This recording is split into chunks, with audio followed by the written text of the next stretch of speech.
Death is always tragic, but sometimes the way it happens is so bizarre, it's hard to believe it's even real. In this video, we're diving into 5 true stories of people who met their end in the dumbest ways imaginable. These weren't criminals or daredevils, just regular folks who either made one really bad decision or found themselves in the absolute worst place at the worst time.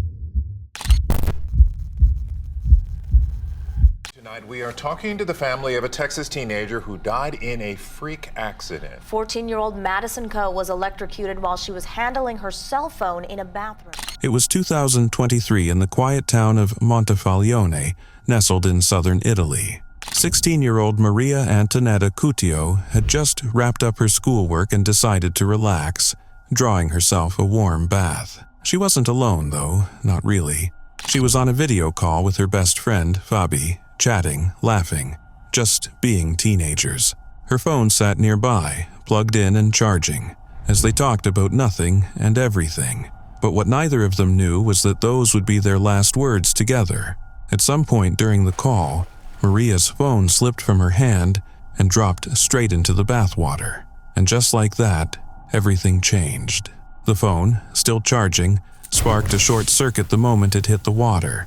Electricity surged through the bath and through Maria. It happened fast, too fast. On the other end of the line, Fabi was still watching, still listening, and then silence. The connection dropped. At first, she probably thought it was just a glitch, but when Maria didn't answer, fear crept in. Fabi tried calling again. Nothing. She called emergency services, her voice trembling as she told them something was wrong. Something was terribly wrong. When responders arrived at Maria's home, they found her in the bathtub, unmoving, gone. The water that was supposed to comfort her had become deadly, transformed by one small, fatal mistake.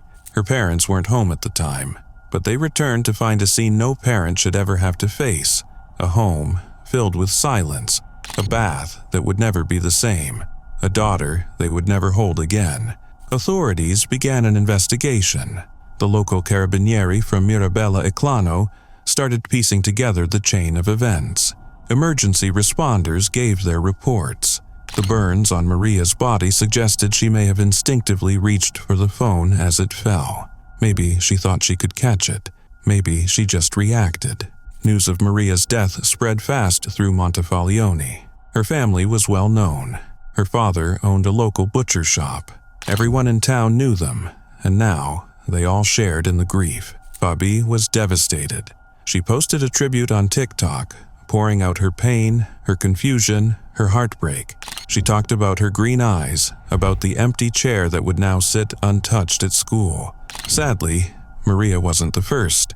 In 2020, a 15-year-old girl in France named Tiffin died the exact same way. A year earlier, in Amsterdam, a 13-year-old girl suffered a shock from her charging phone in the bath. She survived, but barely. Memory loss, long recovery, scars that don't fade.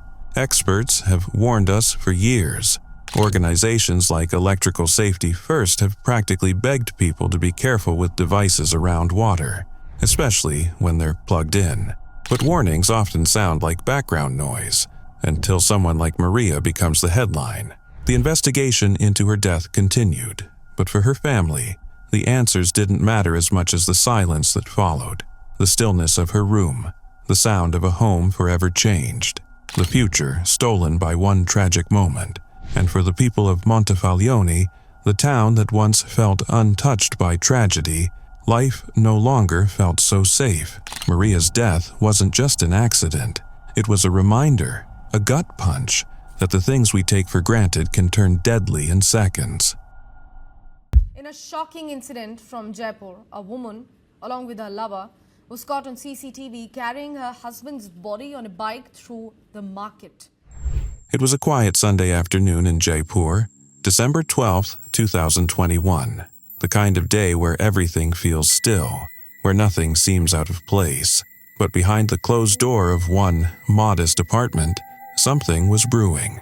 Something that would shatter lives in a matter of seconds. Mohsen was 29. Originally from Uttar Pradesh, He had spent the last 2 years living in Jaipur with the woman he loved and her young daughter. But theirs wasn't a fairy tale love story. She had left her husband for him and vanished from her old life to start fresh by Mohsin's side. The two had tried to disappear, to build something new, but the past wasn't done with them. Her husband never stopped searching, not for her, not for their child. And on that December afternoon, he finally found them. What happened when he walked through that door remains a mystery. No one knows exactly what was said, what words passed between the man whose wife had left and the man she had chosen instead. But whatever was spoken, it was enough to send Mohsin into a spiral of pure panic. For 2 years, he had lived with the dread of this moment. He had managed to avoid it, pretend it wouldn't come. But now, it was here, and rather than face it, rather than speak or fight or run, he turned to the balcony, 5th floor, and jumped. The sound of his body hitting the ground echoed across the building. The woman screamed. She ran to him, begging him to hold on, to stay awake. She rushed him to SMS Government Hospital, her hands shaking, blood on her clothes. But the fall had done its work. Mohsin's injuries were too severe. He died later that night, never regaining consciousness. The next day, his lifeless body was sent for autopsy, then returned to a family still trying to understand how everything had gone so horribly wrong. But the story didn't stop there. The woman, the one he had risked everything for, and her estranged husband, they were gone, vanished. Authorities couldn't find them. No leads, no traces, just silence. Like ghosts, they disappeared into the city, leaving behind only confusion, grief, and questions that no one could answer. The police pieced together what they could. Mohsin hadn't been attacked. He hadn't been pushed. He had simply panicked. Faced with a situation he had feared for years, he chose what he thought was his only escape. But it wasn't freedom he found, it was death. He and the woman had just moved into a new apartment near NRY Circle. They thought they could finally breathe. But the peace they were chasing lasted only days. Then came the knock on the door. Then came the end. His family was shattered. How could someone jump instead of face a man? Why had he been so afraid? Was it guilt? Shame? Something else entirely? No one knew. And the people who might were gone. This wasn't just a tragedy. It was a mystery. A love story twisted by fear. A confrontation that never happened. A man's final decision made in a flash, with no second chances. And now, with those final witnesses gone, the truth may never fully come to light. Only one thing is certain. One desperate moment destroyed everything, and the silence it left behind is deafening. Unfortunately, many of them would end up remembering the event for all the wrong reasons. Instead of the festival of peace and love that the organisers had envisaged, the Altamont Free Concert ended in a rash of chaos and violence that left 4 people. It was December 6, 1969, and the California sun was setting on a year of fire and change. At the Altamont Speedway, 300,000 people had gathered for what was promised to be a celebration of peace, love, and music. A free concert, a gift from the Rolling Stones to their fans. But that day didn't echo the harmony of Woodstock.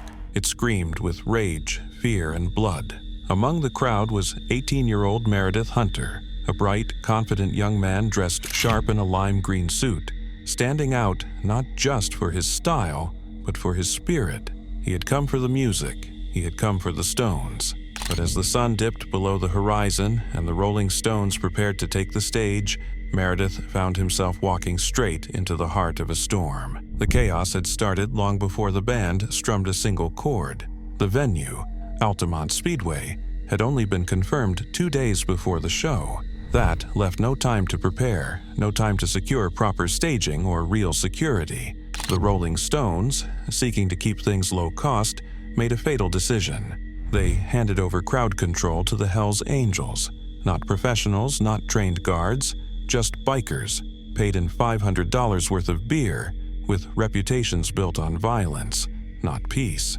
By the time the crowd had swelled and the music began, the Angels were already drunk and swinging fists. using pool cues and motorcycle chains to beat back anyone who dared approach the low, exposed stage. Fights broke out. Tension coiled tight.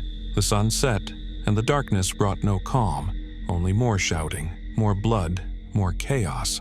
Meredith tried to get closer to the music.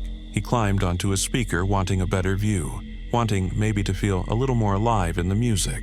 But the angels didn't see a fan. They saw a threat. One of them grabbed Meredith by the hair, slammed him with a punch, and chased him back into the crowd. But Meredith came back.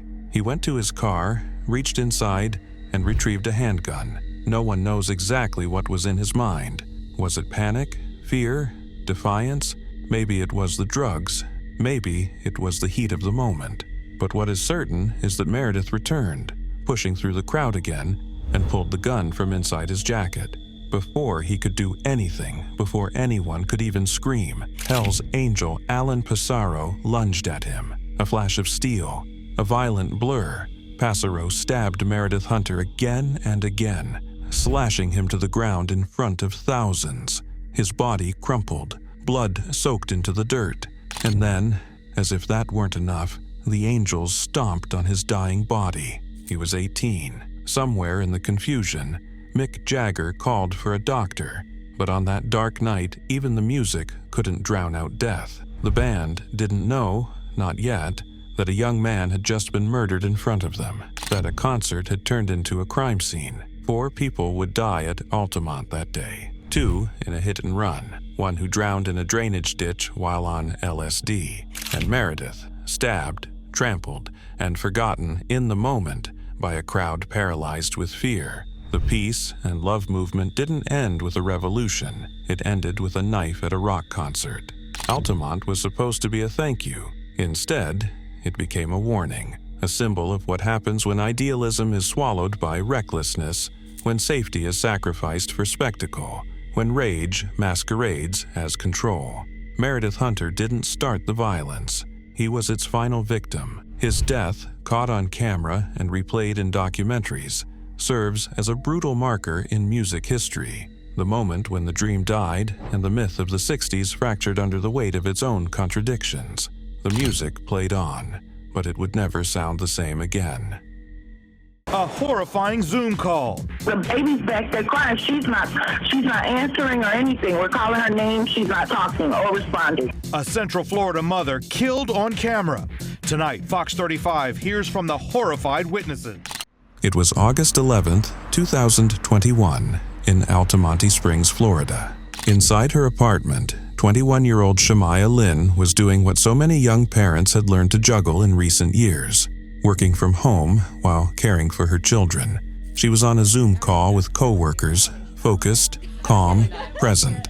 Her voice had that effortless rhythm of someone used to balancing chaos and professionalism. Her 2 toddlers were nearby, the background noise of motherhood, and then a sharp, deafening noise rang out. On the screen, her co-workers watched in real time as Shamaya froze, then fell backward in her chair. Then the sound of a baby crying. Panic surged through the Zoom call. At first, no one could make sense of what they'd seen, a glitch, a fall, but the look on her face before she dropped, it was something they couldn't shake. One co-worker didn't hesitate. She dialed 911, her voice trembling as she told the dispatcher she believed something horrible had just happened. When first responders burst into the apartment moments later, they found Shamaya still in her chair, unmoving, blood trailing down from a single wound to her head. The scene was almost too surreal to process. Her children, confused and crying, were still in the room. One of them, just 2 years old, had been the one to pull the trigger.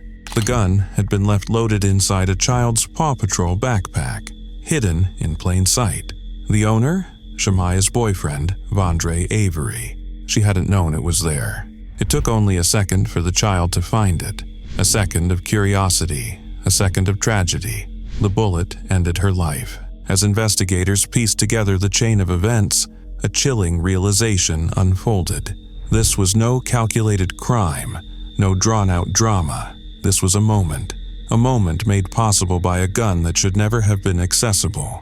And it had happened while others watched, helpless, through a screen. Vondre came home shortly after the shooting. What he found would destroy him. Shamaya was slumped over, unresponsive, blood everywhere. He tried CPR, his voice cracking in terror as he called 911. She's bleeding. She's not responding. But it was too late. When officers arrived, they found more guns in the home. For his safety, Vondre was placed in handcuffs on the spot.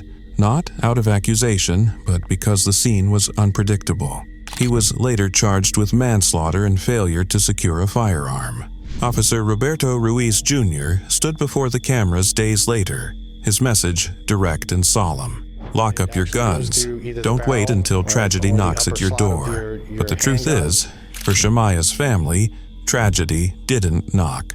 It stormed in.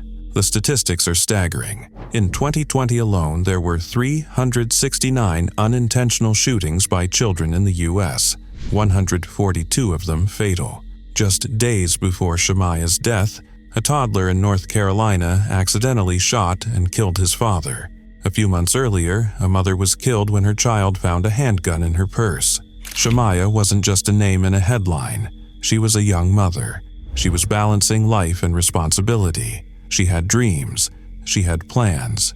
She had 2 babies who adored her. Now, they'll grow up with a memory shaped by other people's words, by photos, by stories, by the sound of her voice captured in old videos. The courtroom may decide how long Vondre Avery serves. Whether he's gone for 5 years or 15 won't change what happened. He'll carry the weight of that one decision, where he left the gun, for the rest of his life. In a tragic turn of events in 1992, Greg Austin Gingrich met his untimely demise at the Grand Canyon. It was supposed to be just another adventure. A father, his teenage daughter, and a trip to one of the most breathtaking places on Earth, the Grand Canyon. It was 1992, and Greg Austin Gingrich, known for his humor and big personality, was doing what he always did best, making people laugh. He and his daughter had always shared that bond. Jokes, silliness, pranks. That day was no different.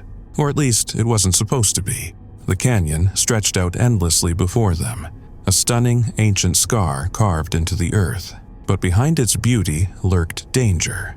The cliffs were sharp, steep, and merciless. One wrong move out here didn't mean a scrape or a twisted ankle. It meant death. But Greg wasn't thinking about that. He was thinking about a joke. Standing near the edge of a guard wall, he spotted a small rock ledge below. An idea sparked. Classic Greg. He would pretend to fall. Just a harmless stunt. A quick scare, a laugh. Then he'd land on the ledge, pop back up, and say, "Gotcha." He wanted a memory, a reaction, something to talk about later. So he stumbled, flailed, gave a performance worthy of a stage. But his daughter, used to these antics, wasn't fazed. She didn't even turn around. She just kept walking, probably rolling her eyes, waiting for him to catch up. But Greg didn't catch up, because the rock ledge he thought he'd land on wasn't where he thought it was. It was farther, much farther. As he slipped from the edge, expecting a safe landing, he instead began to fall, and fall, almost 400 feet down. His daughter didn't know, not right away. Maybe she waited a minute. Maybe she finally turned to ask where he was, but the laughter never came. No footsteps, no voice, just silence. When park rangers arrived, they found Greg's body at the bottom of the canyon. The man who had just been joking with his daughter, gone in an instant. What was supposed to be a light-hearted prank turned into something unthinkable. A mistake so small, so quick, it barely seemed real. And now his daughter, who had grown up laughing at his jokes, was left in a world without them. Left to carry the memory of that moment, the edge of that cliff, and the soundless space where his voice should have been. This wasn't recklessness. Greg wasn't a thrill-seeker or a daredevil. He was a dad trying to make his kid laugh. But the Grand Canyon doesn't forgive missteps. It doesn't care how confident you are, or how many times you've joked near the edge before. One wrong judgment, one misplaced step, that's all it takes. Greg's story isn't just about a tragic fall. It's about how fast things can go wrong when we forget that nature isn't part of the joke. The canyon is awe-inspiring, yes, but it demands respect, and it gives no second chances. That day, a daughter walked away from the edge of a canyon, but she didn't walk away whole. She left something behind, something no one could ever get back. A father, a moment, a life, and all it took was one bad joke. Dimebag Darrell, a famed heavy metal guitarist for the group Pantera, who was shot while performing at the Alrosa Villa nightclub. December 8, 2004. Fans packed into the Alrosa Villa nightclub in Columbus. The reason? Damageplan was playing, and at the heart of that band was a legend, Dimebag Darrell. To those who loved metal, he wasn't just a guitarist. He was the guitarist. Raw, innovative, thunderous. The kind of player whose riffs could melt your face off and then make you feel something deeper a second later. Earlier that day, everything had gone smoothly. The sound check was solid. Dimebag, always gracious, went out of his way to thank the club's owner. He and his brother, Vinnie Paul, had built their legacy with Pantera, and now they were chasing a new chapter with Damageplan. They weren't just performing, they were rebuilding, reigniting their passion for music. But evil doesn't knock, it just walks in. As the band hit the stage and tore into their first song, the crowd roared. It felt like the start of something electric, and then chaos. Out of nowhere, a man in the crowd pushed his way toward the stage. No one stopped him. He had snuck in through an unsecured side door, unnoticed, undisturbed. His name was Nathan Gale, a former Marine, a disturbed man battling schizophrenia, and he wasn't there for the music. Without warning, he pulled out a 9mm semi-automatic pistol and raised it toward the stage. Before anyone could scream, before security could react, shots rang out.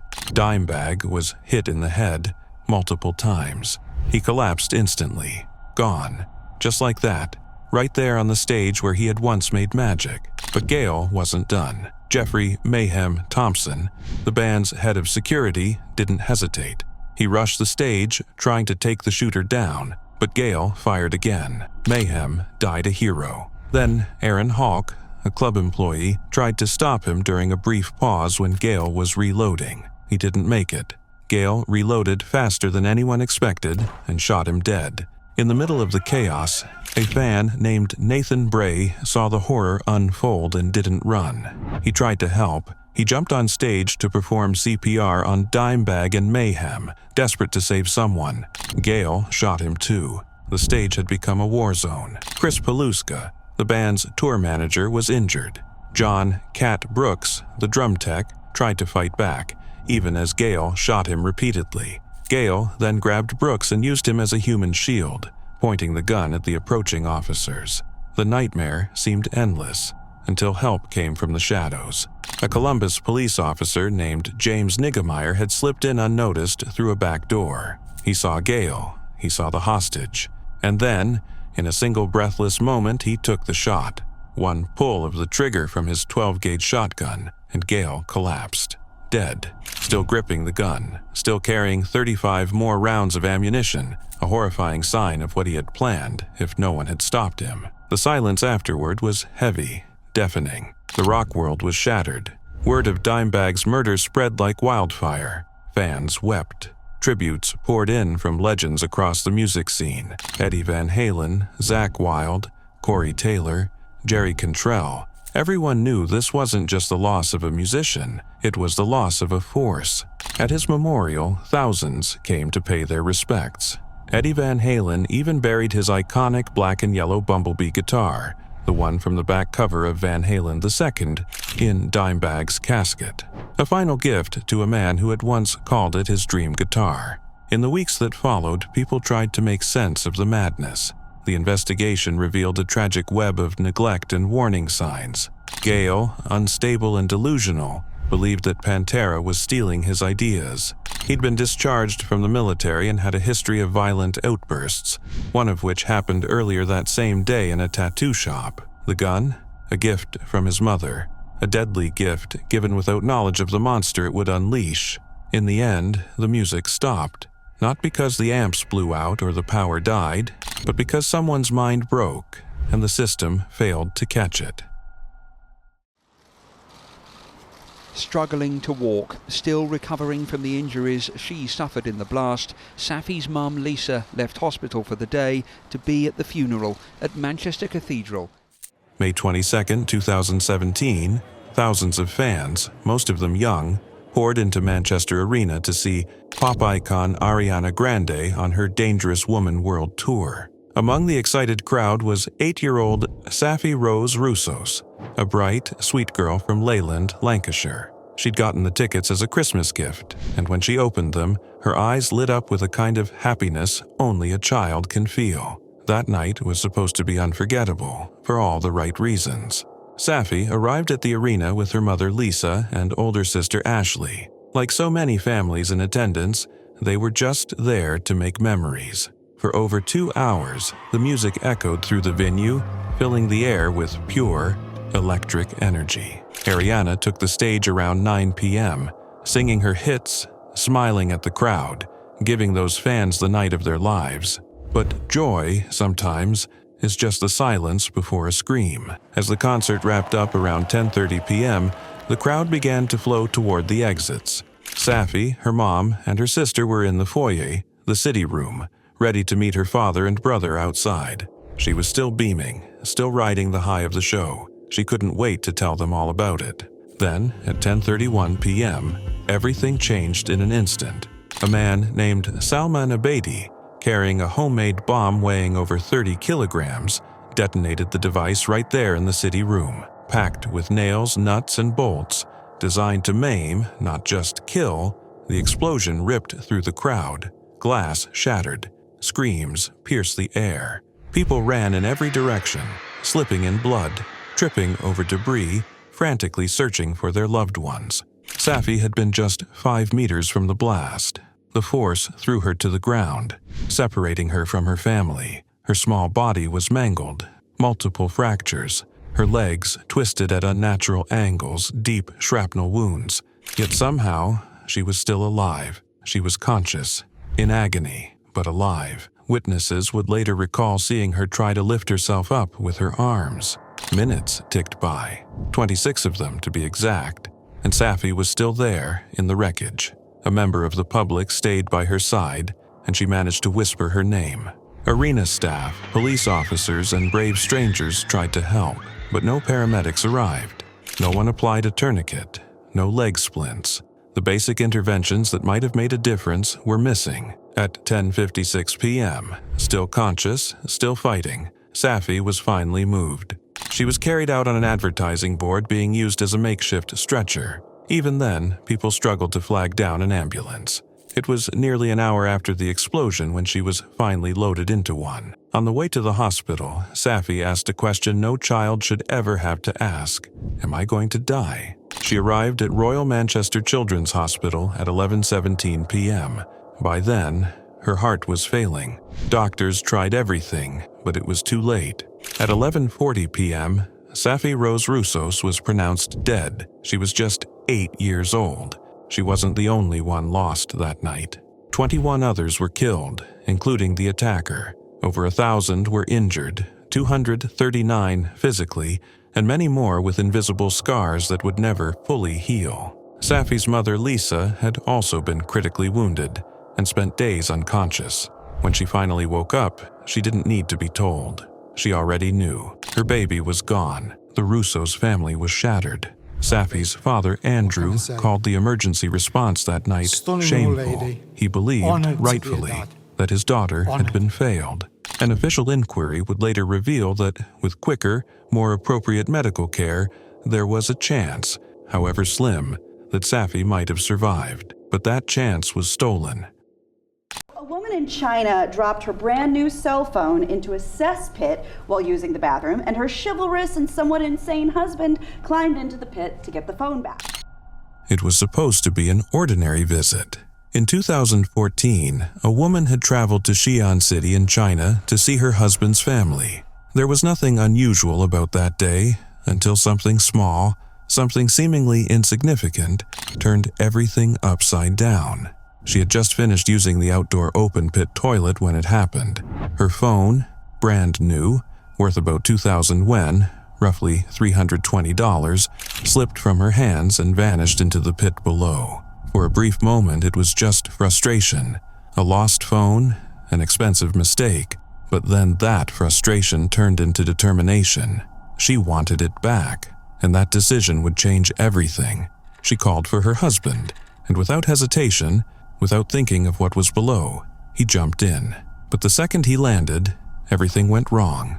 The air down there wasn't just foul, it was toxic. A thick cloud of poisonous fumes from human waste hit him instantly.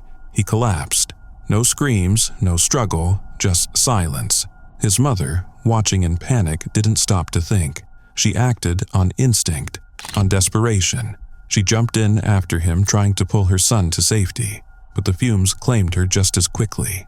Another body, motionless. Now, 2 people, her husband and her mother-in-law, were down there unconscious. And the woman, heart pounding, terrified beyond belief, made the same desperate choice. She climbed in after them, hoping she could do what the others couldn't. But the moment the air hit her lungs, her body gave out. She fell. It was turning into a nightmare. Her father-in-law, standing above the pit, watched everything unfold in horror. His family, one by one, disappearing into the darkness. He tried calling for help, but there was no time. Overcome by panic, he jumped in too, and he was gone just as fast. The entire family, 4 people, were now unconscious, piled inside a toxic sewage pit, all because of a dropped phone. Neighbors heard the screams. They came running, horrified at the scene. Some brought ropes, others just acted on adrenaline, trying to save the family before it was too late. One brave man tried to go in himself, and even he collapsed from the fumes. It was chaos, desperation, a nightmare unfolding in real time. One by one, the bodies were pulled out, but time had already stolen too much. The woman's husband and his mother were gone, dead, their lives cut short in a place no one should ever die. The woman herself, her father-in-law, and 2 of the neighbors were rushed to the hospital, fighting for their lives. Critical condition, no guarantees, all of it over a phone. Authorities later said the family had been inside the pit for only 5 minutes. 5 minutes. That was enough. That was all it took. The fumes, hydrogen sulfide, methane, ammonia, were so potent, so deadly they didn't even have a chance. The news of the tragedy rippled through the town like a shockwave. People couldn't comprehend it. A lost phone, a family wiped out. The woman's uncle, numb with grief, could only ask, "What are we supposed to do now?" And no one had an answer. This wasn't just an accident.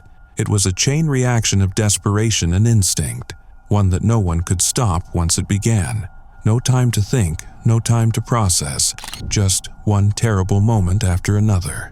The phone, the thing that set it all off, was never found, but it no longer mattered. What was lost that day could never be replaced.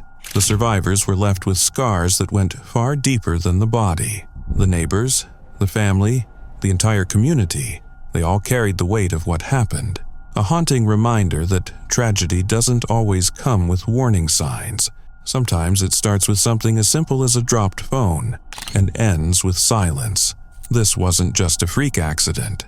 It was a chilling, devastating lesson in how quickly life can spiral out of control, how one small moment can lead to the unimaginable, and how love, instinct, and panic can push people into places they were never meant to go.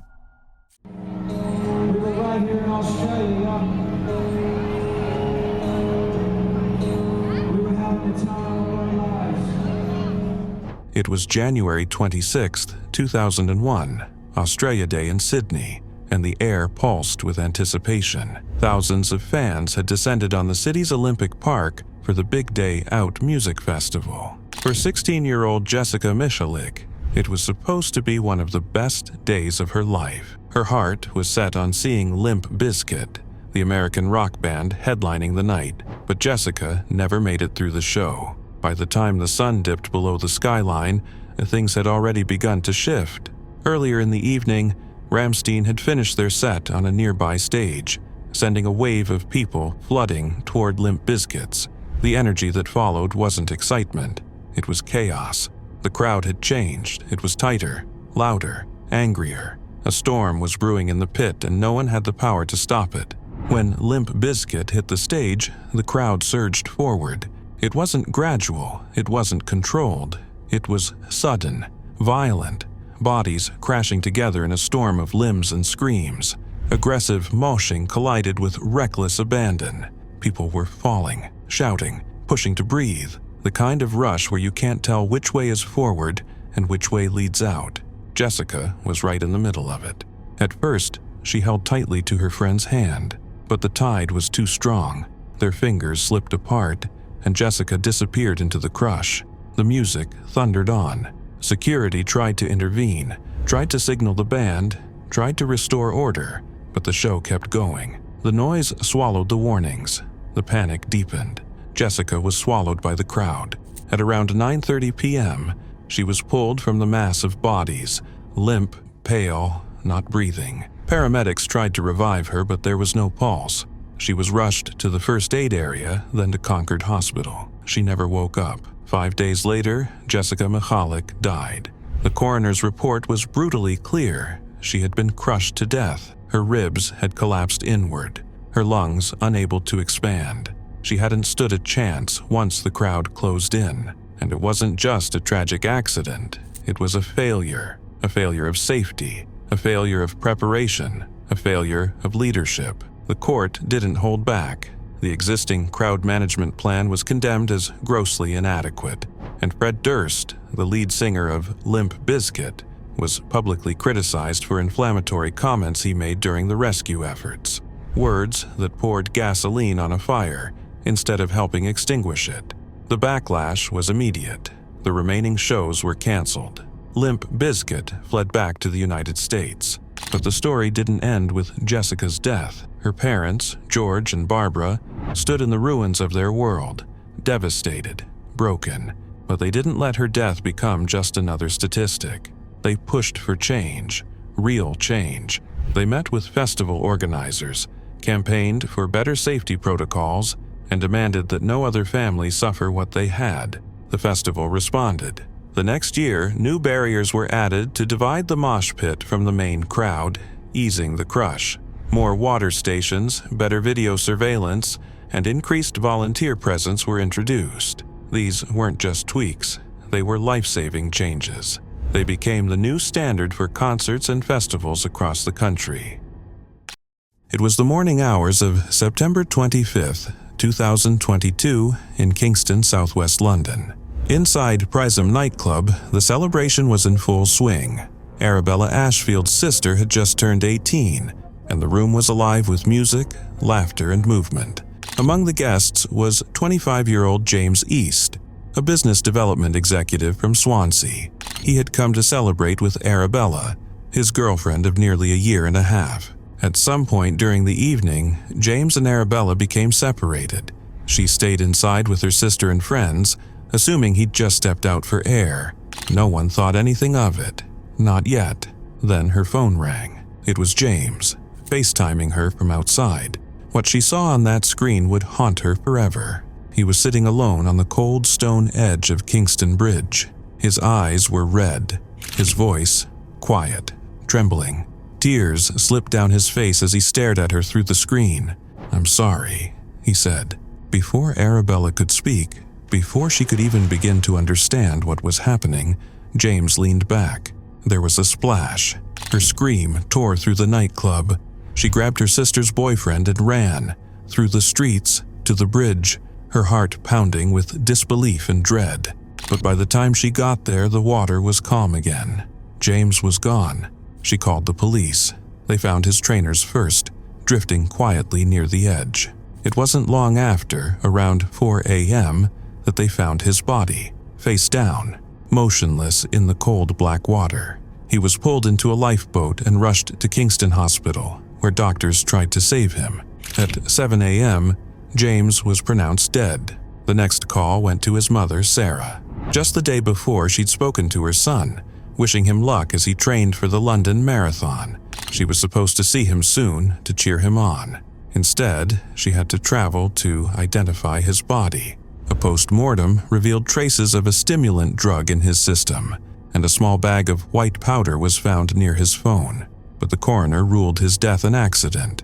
There was no strong evidence that alcohol or drugs played a major role. No note, no signs of planning.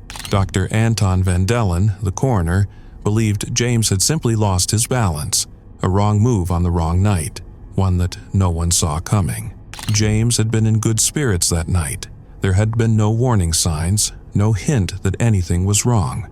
Just a moment, fragile, fleeting, where something went terribly wrong. The news devastated everyone who knew him. James wasn't just another name in the headlines. He was full of life, full of love. He'd trained with football clubs like Leicester City. He'd studied finance and economics and landed a promising job at Tribe. He was going places. Arabella had brought light into his life. His mother said those 18 months were the happiest they'd ever seen him. The couple had just gotten a puppy. They were planning to move in together. They were building a future. And then, in a single moment, it was all gone. The grief rippled far beyond his family. Even his boss, who had known him for only 6 weeks, traveled to attend the funeral. "I knew he was special from the moment I interviewed him," he said. The chapel was full. Friends, colleagues, teammates, people whose lives James had touched in ways he probably never realized. Just days before the London Marathon, the one James had trained so hard for, Arabella and his sister Abigail laced up their shoes and ran. Not for the finish line, not for a medal. They ran for James. They ran for the man they loved, for the future he didn't get to live, and for a night that began with joy, but ended with a silence no one will ever forget. Today, the start of the trial of DeAndre Flanagan, charged in the murder of his 2-year-old daughter, Zavea. The case goes back to March 20th, 2023. That's when prosecutors say Flanagan was upset with his girlfriend and mother of Zavea, Kirsten Watson, believing she was seeing another man. It was March 20th, 2023 in Houston, Texas. What started as a normal day quickly turned into something unimaginable. 2-year-old Zavea Flanagan had just been picked up from daycare by her father, 26-year-old DeAndre Flanagan. No one knew it then, but it would be the last time anyone saw her alive. DeAndre and Zavia's mother, Kristen Watson, had been separated for a while. The breakup had ended badly, and things only got worse afterward. DeAndre had grown jealous and angry, convinced Kristen had moved on with someone else.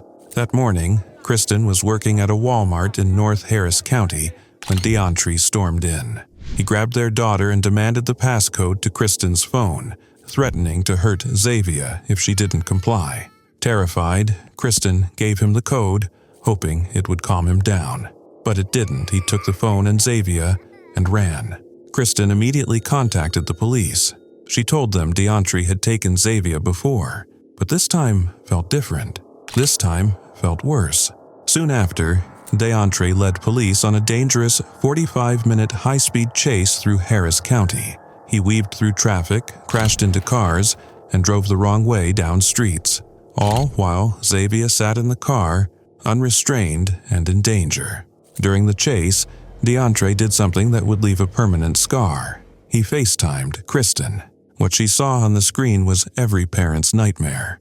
He began hurting their daughter in real time. Kristen screamed. She begged him to stop.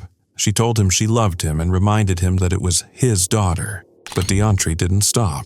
At one point, he said, "You only love that man. This is what you did to her." Kristen's father, Curtis Watson, was also on a call during the incident. He later said that DeAndre showed him the lifeless body of his granddaughter through the phone. He described the pain he felt in that moment as something no one should ever have to experience. Police were able to track DeAndre using the phone's location. They eventually caught up to him, but he refused to stop. He kept driving until finally crashing the vehicle. After a tense 20-minute standoff, SWAT officers arrested him. Zavea was rushed to the hospital, but the injuries she suffered, both from the crash and what happened inside the car, were too severe. She didn't make it. Kristen had tried to warn authorities before. She filed reports. She told them he was unstable. She said she feared he might do something violent, but it wasn't enough. Now, she was left with an unimaginable loss. the kind of grief no parent should ever have to endure. As the investigation unfolded, more disturbing details emerged. Court records revealed the FaceTime video, where Kristen could be heard screaming for her daughter's life. DeAndre's legal team claimed Xavier's death was caused by the crash, but the jury didn't believe it. They found him guilty of intentionally taking her life. During the trial, DeAndre's behavior remained erratic. At one point, he lunged at a news camera and had to be restrained in court. Eventually, he was sentenced to life in prison. On what would have been Xavier's third birthday, Kristen and her family gathered to honor her memory. They released balloons into the sky, holding on to the love they had for a little girl whose life ended far too soon. Her story is painful, it's disturbing, and it will never be forgotten. It was a warm July day in 2019, in the quiet city of Erzurum, Turkey, a place where life usually moved at a steady, predictable pace. But for 24-year-old Zafer Kuzu, things had taken a turn. He'd recently been convicted for injuring someone. Not enough for prison time, but enough to land him with community service. An inconvenience, sure, but hardly the end of the world. Still, for Zafer, even that was too much. He didn't want the hassle. He didn't want to serve his time, and that's when a reckless idea began to grow in his mind. A shortcut, a way out. All he had to do, he thought, was get hurt badly enough to land in a hospital bed. No service, no responsibility. Problem solved. Or so he believed. The plan was as outrageous as it was dangerous. Zafer enlisted two friends, an 18-year-old known only as FY and another named FYT. Together they crafted a scheme that sounded more like a twisted prank than real life. Zafer would strap 2 pillows to his back, as if that would somehow protect him, and FY would shoot him with a shotgun at close range. It sounds insane, because it was insane. Shotguns don't fire a single bullet. They unleash a spray of pellets, each one capable of tearing through flesh. Pillows? They were never going to stop that kind of force. But Zafer was convinced. Maybe it was desperation, maybe it was pride, or maybe he just didn't think it through. Either way, he stood there, ready. FY raised the shotgun and pulled the trigger. The blast was instant and brutal. Zafer dropped like a stone. The makeshift padding had done nothing. His body was torn apart by the impact. Panic set in. His friends rushed to help, calling for aid, trying to undo the damage, but it was already too late. Before they could even leave the house, Zafer was gone, dead, over community service. When authorities arrived, the scene was chaotic. The shotgun was seized. FY was arrested on the spot. FYT was taken in for questioning, and Zafer's body was sent to Istanbul for a forensic autopsy. As the investigation unfolded, the full scope of the plan came to light, and no one could believe what they were hearing. A young man, so determined to dodge a minor punishment, had risked everything and lost. In court, FY faced serious charges. His life had changed in an instant. FYT, while released on bail, remained entangled in the case, but no legal outcome could undo what had happened. No sentence could rewind the clock or make sense of the senseless. Zafer's death hit hard, not because he was a criminal or reckless thrill-seeker, but because he was just a normal guy who made one horrifyingly bad decision. One moment of foolishness, one act of desperation, had spiraled into tragedy. It's a haunting reminder that sometimes the most dangerous thing isn't the punishment we face, but the lengths we'll go to avoid it. It was May 21st, 2020 in Amityville, New York. A man named Dwight Powers, 72 years old, had logged into his regular Alcoholics Anonymous Zoom meeting, just like he'd done so many times before. The group was familiar, around 24 people, all seeking the same thing: support, connection, recovery. Dwight wasn't the type to say much. He was soft-spoken, gentle. Just being present in those meetings mattered to him.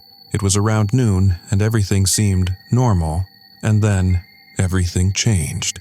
Dwight's screen suddenly shifted. His camera tilted slightly, then his figure disappeared. No one thought much of it at first. Maybe he'd just stepped away. Maybe his connection had dropped. These things happen on Zoom. But what happened next made hearts drop and pulses spike. A man entered the frame. He was naked, his movements strange and unsettling. The group stared, confused, then horrified, as the man began pulling sheets from the bed, spreading them across the floor. At first, it didn't register, but then someone realized what he was covering. It was Dwight, his body, still lifeless, partially visible beneath the sheets. The man was Thomas Scully Powers, Dwight's 32-year-old son. No one on the call could believe what they were seeing. It felt unreal, like a glitch, like a nightmare. Panic erupted in the Zoom chat. Some tried to call out. Others scrambled to contact the police.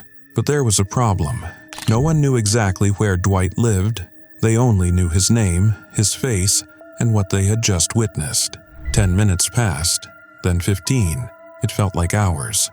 The camera was still on until Thomas suddenly noticed. He lunged toward the device and covered the lens. But by then, it was too late. Everyone had seen enough. By the time authorities arrived, Thomas tried to flee. He opened the door briefly, then slammed it shut and jumped out of a second-story window, vanishing into the neighborhood. His escape didn't last long. Police caught him about an hour later, bloodied and injured, near Ketchum Avenue and Cedar Street. What they found inside the house was worse than anyone had imagined. Dwight had been attacked with multiple kitchen knives. The scene was brutal. Investigators reported that Thomas stabbed his father approximately 15 times, in the neck, back, and torso. According to the Suffolk County District Attorney, Thomas later admitted he had to use several knives because they kept bending during the attack. The weight of that detail alone was almost too much to process. He had tried to clean up, hastily covering the body, moving things around, maybe hoping the Zoom call hadn't caught everything. But it had. The knives were recovered. The scene was documented. What the witnesses saw helped investigators piece together a horrifying timeline. Thomas Scully Powers was arrested and charged with second-degree murder. For those on that Zoom call, nothing would ever be the same. They had come looking for healing. Instead, they witnessed a man's final moments, powerless to stop it, unable to help, left with images they could never unsee.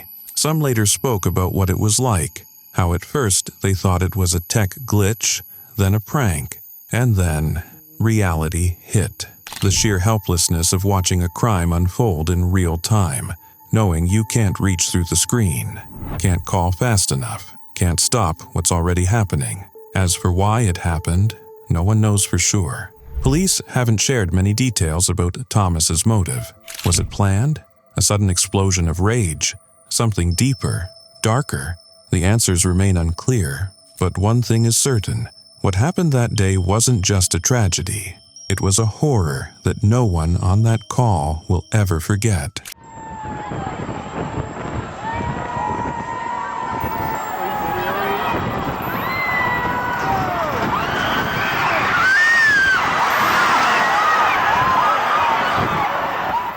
It was August 13th, 2011.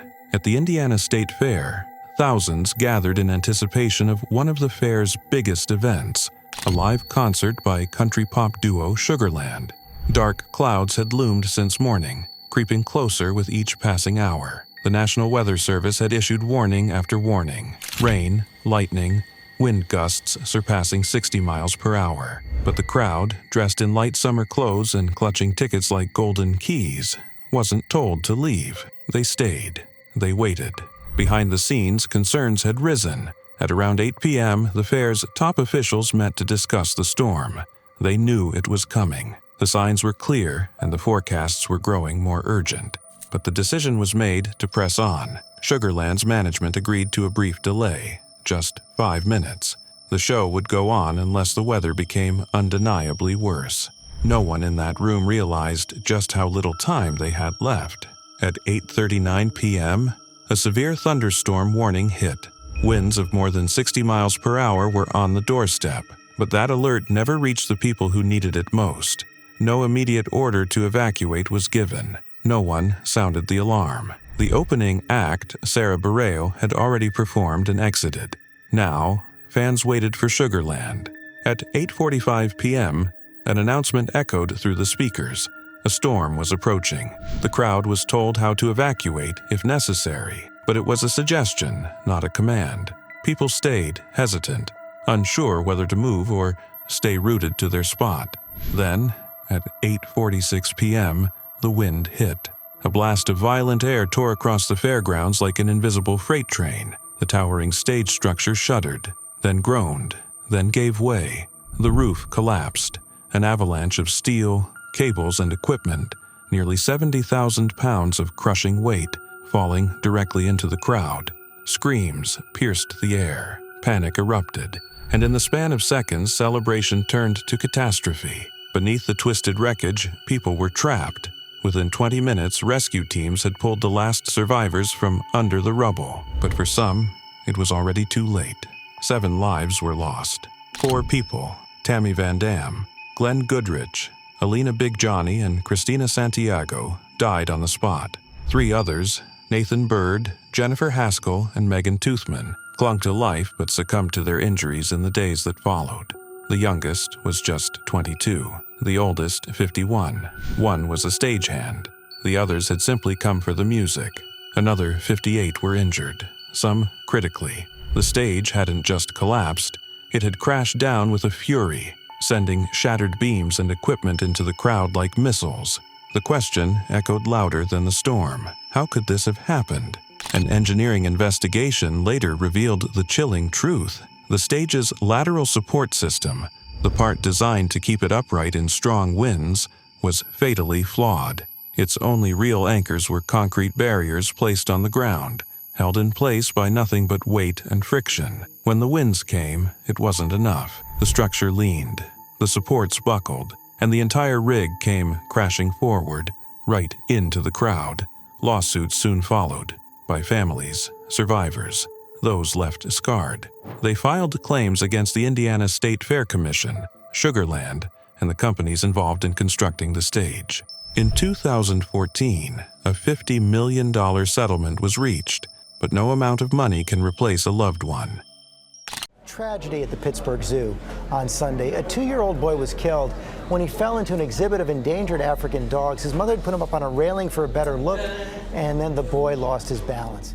It was a quiet Sunday, November 4th, 2012, when Jason and Elizabeth Durkosh brought their 2-year-old son Maddox to the Pittsburgh Zoo and PPG Aquarium. For Maddox, the world was full of wonder. His tiny hands gripped his parents' fingers as they explored the zoo, his eyes wide with curiosity. He especially loved animals, trucks and animals. Those were his favorite things. The family made their way to the African painted dog exhibit, a striking display perched above an enclosed habitat. From a raised wooden platform, visitors could look down into the pit where 11 of the rare, wild dogs roamed. There were signs warning about safety, reminders to be cautious, but it wasn't unusual to see parents lift their kids up to get a better look, and that's what Elizabeth did. She hoisted Maddox onto the railing, 4 feet high, wanting to give him a better view of the animals below. It was a moment of love, a moment to share a thrill, a view. She held him tightly, the way any mother would, but in the blink of an eye, everything changed. Maddox shifted, wobbled, and slipped from her arms. It happened too fast to stop. He fell 14 feet down past the safety net that had been designed to catch small objects, not a child. And then, he landed in the middle of the enclosure. Chaos followed. The dogs reacted instantly, their instincts kicking in before anyone could intervene. Panic erupted. Zoo staff rushed to the scene. A police officer discharged his weapon, trying to drive the animals back, but it was already too late. The attack lasted only moments. When the veterinarian arrived, Maddox was already gone. There was nothing they could do.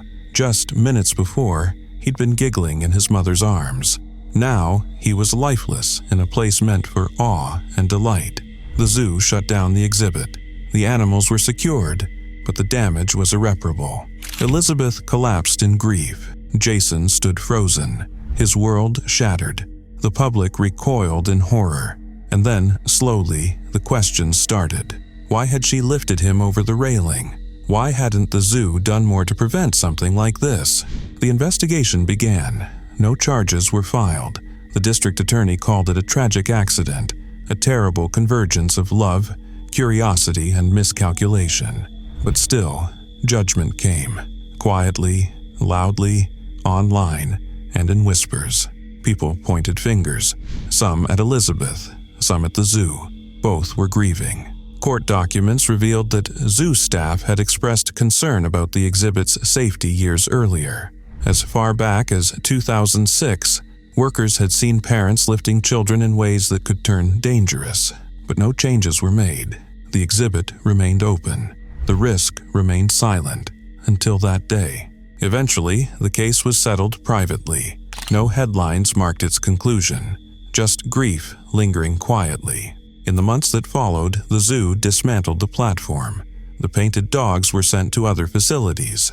The exhibit became history, replaced, forgotten by many, but not by Jason and Elizabeth. They refused to let Maddox be remembered only for how he died. Instead, they remembered how he lived, his joy, his energy, his absolute love for toy trucks. So they started collecting them. They asked people to send toy trucks for children in need, donations that would go to hospitals, shelters, families struggling during the holidays. The idea caught fire. Trucks poured in by the thousands. From across the country, strangers sent them, some wrapped in love, others with notes of compassion. Through the heartbreak, something beautiful emerged. Maddox's name became more than a headline. It became a reason to give, a symbol of kindness born from pain. And yet, the ache remains. A moment. That's all it took. One misstep, one decision, and a world collapsed. The grief of losing a child never fades. It only folds itself into the quiet corners of life, showing up in the softest memories and the loudest silences. Maddox's story is a haunting reminder of how quickly joy can turn to tragedy, how places meant to inspire can become sites of sorrow. But it's also a testament to love, how a family, even in the face of unthinkable loss, found a way to keep their little boy's light burning. Because behind every donated toy truck is the echo of a child's laughter that the world lost too soon.